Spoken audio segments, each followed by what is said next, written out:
I never thought I'd be a homeowner who despised their HOA, but here we are. It all started so innocently. I bought my dream home in a quiet neighborhood, thinking I'd finally found my slice of peace. The HOA rules seemed simple enough.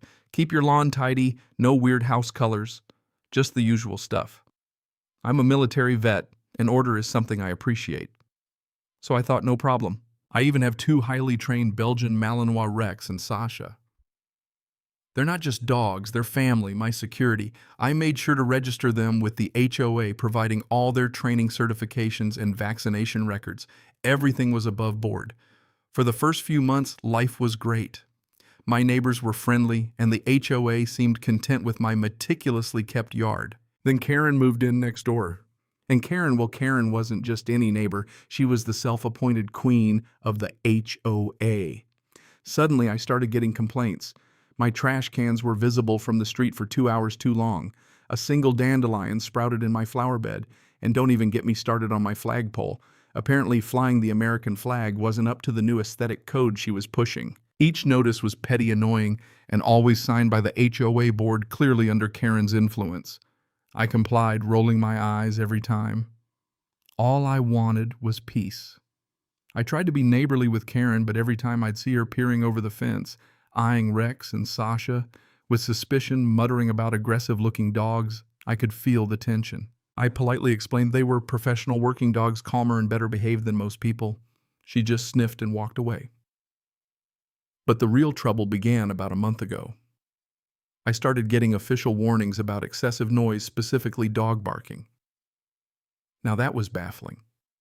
Rex and Sasha don't bark.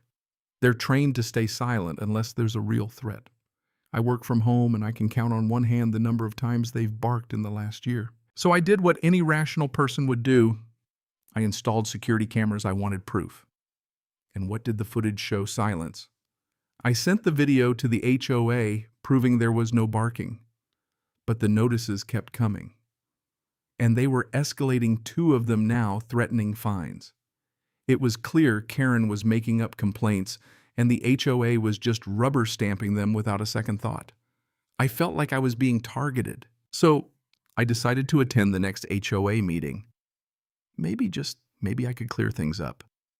When I walked in, the atmosphere turned icy. There she was, Karen, sitting at the head of the table next to Bob, the board president, who looked like he'd rather be anywhere else.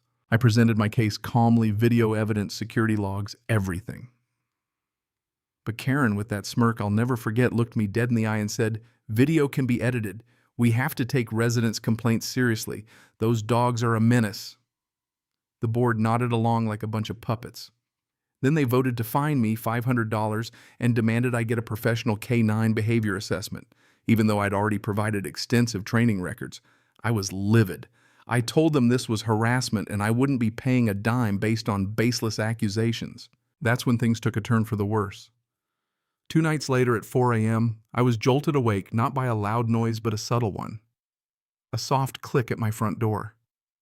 Rex and Sasha were instantly on alert, silent, and standing guard between me and the front of the house. They didn't bark. They just stood there, their low growls rumbling in their chests. My heart was pounding. I grabbed my phone and checked the front door camera. What I saw made my blood run cold. It was Bob, the HOA president, and another board member fumbling with a set of keys at my front door. They were trying to enter my house. I couldn't believe it. I hit the record button and activated the external speaker on the camera. "Can I help you, Bob?" My voice boomed through the speaker. Both men jumped, their faces frozen in pure panic. Bob dropped the keys, stumbling backward. "What do you think you're doing trying to enter my home at 4 a.m.? I demanded. Bob stammered. We had reports of a security alarm. We were just checking." I cut him off. "My alarm isn't going off and you know it. You're attempting an illegal entry and it's all on camera." Then, as if on cue, I gave Rex and Sasha a command, not an attack command, just speak. The sound they made was thunderous. 2 deep, powerful barks that echoed through the quiet neighborhood. Bob and his buddy looked like they'd seen a ghost.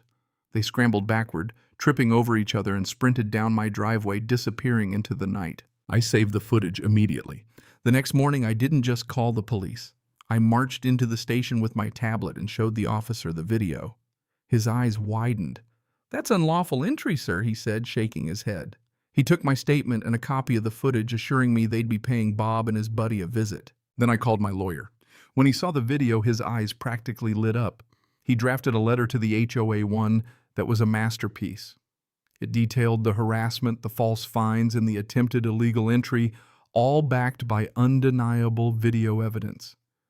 The letter informed them we were suing the HOA as a whole, and Bob and his accomplice individually for harassment, attempted breaking and entering, and emotional distress. The fallout was immediate and glorious. An emergency HOA meeting was called. I didn't attend, but my lawyer did. Apparently, when the other homeowners saw the video of their president trying to break into a veteran's home in the dead of night, all hell broke loose. The entire board, including Karen, was forced to resign. A new board was elected, and their first order of business issuing a formal apology to me, dropping all fines and complaints. The police charged Bob and his accomplice. They're now facing court dates.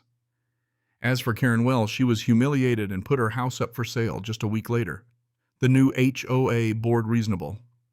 They respect people's privacy. My new neighbors even bring treats for Rex and Sasha, who they now call the neighborhood heroes. Sometimes you just have to stand your ground. And sometimes it helps to have two very good, very loud boys backing you up. Thanks for listening. If you've had your own HOA nightmares, let me know in the comments.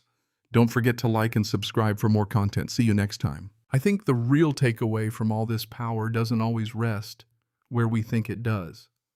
We all get pushed around by those with authority, but at the end of the day, it's the truth and the ones willing to fight for it that will win. So what would you do in my situation? Let me know.